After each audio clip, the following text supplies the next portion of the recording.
There's a sense in the United States that they are a growing threat. We're close. If we go to a military war, it'll almost certainly be the Taiwan issue.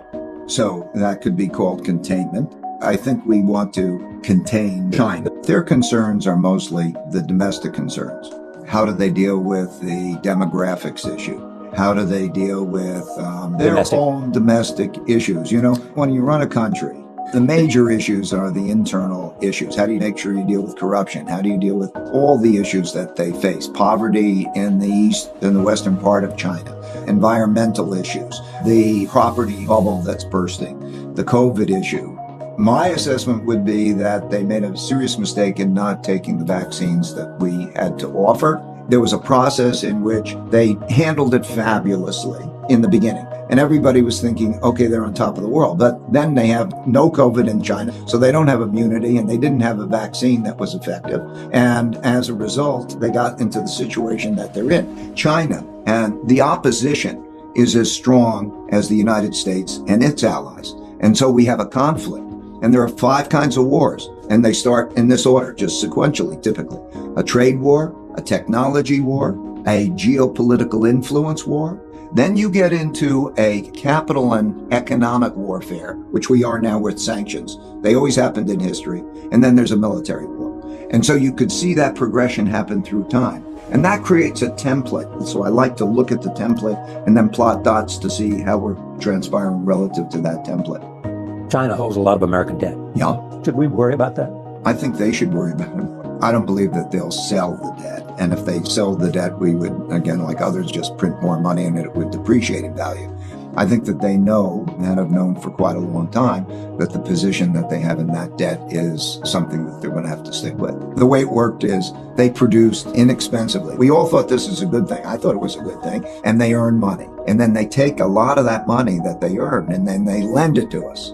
I remember when this started, the per capita income in the United States was 40 times the per capita income in China, and they're lending to us. So we borrow this money and they buy our bonds. And I don't know who got the better or worse deal, but anyway, that's what happened. So look at it this way. It's a big thing. The population in China, the capitas, are more than 4 times that in the United States. Since I started going to China in 1984, per capita income has increased by 27 times.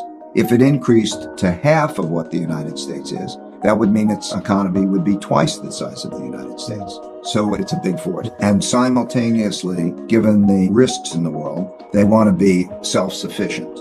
And similarly, the United States wants to be more self-sufficient, and other countries are wanting to be more self-sufficient because they're worried about being cut off. The main reason that China did not denominate its exports and trade in the currency and did not denominate its lending is that they didn't want to be a threat to the United States, because that's a threatening act.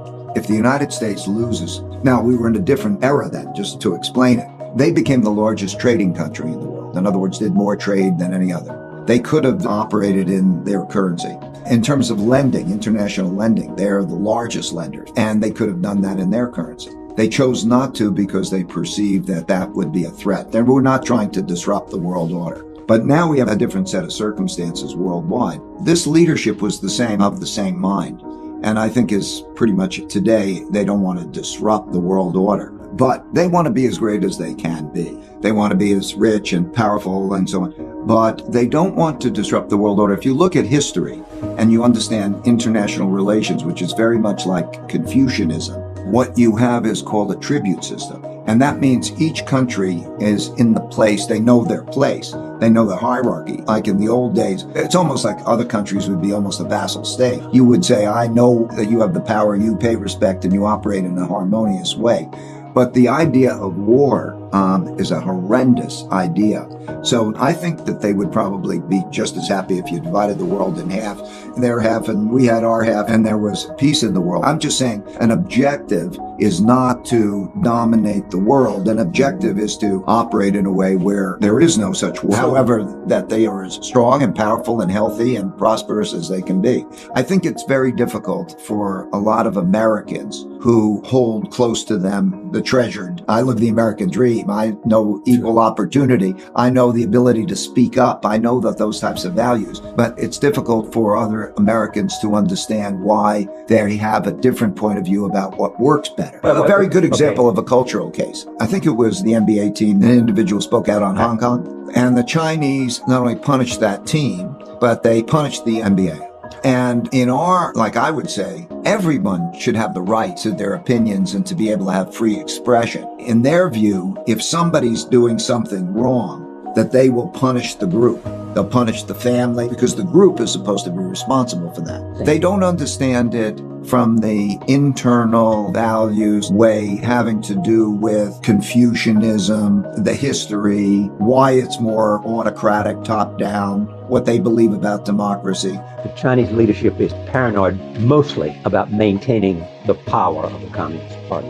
Well, they would view that as very similar to us saying the power of the Constitution, because that is the system, that's the order. In 1949, they made a system, and that's the system. When we think of party, we think of that same multiple party type of thing. They think of it as very top-down, very hierarchical, and it's like the family. Vice President of China, Wang Qishan, described it to me. He said, it's top-down, Americans are bottom-up. And the question is, by the way, we have this issue, are we fighting for that ideology? These are bigger questions. Are we fighting for a democracy and capitalism? Or do we believe that others can find their own approaches and may the best approach win out? That becomes a big question as we pursue it. So that is their approach. It may not be my approach. They will not give that approach up any more than Americans would give up the Constitution, let's say, or their freedom of speech up. So we just have to understand it's like a religion. You know, as we have different religions all around the world, they're deeply held beliefs, and each believes in that they're going to get the right outcomes by pursuing them. And what do you do about that? There's also the question of human rights. And clearly, the Chinese have a different view than a lot of people around the world. How do you approach that? Well, there's me and there's every one of us. It's a cosmic question. Every one of us who buys products or all the businesses that are operating and interacting with China or operating in many countries, I could list the number of countries, the interconnectedness of the relationships with China. We import 22% of our manufactured goods comes from China. If you're buying your Apple or you're buying your sneakers, you're in a position that's somewhat similar to me in terms of thinking about what the issues are. What I do is I rely on the guidance of the government, both governments.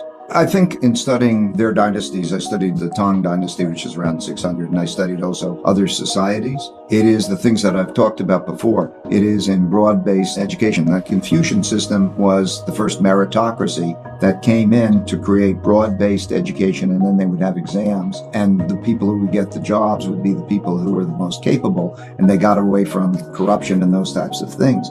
I wouldn't characterize some things as Chinese. I think that in the history of China, there have been good dynasties and there have been bad dynasties, but there's always the common ingredients of what makes a country successful. And they've been that way uniquely. If you do look at the history, I've studied the powers and the different strengths. China has it through history up until around 1840, been always like number one or two in the country because of hard work, because of meritocracy, because of being highly civilized. In other words, they are working in the same direction and they operate well to be productive together.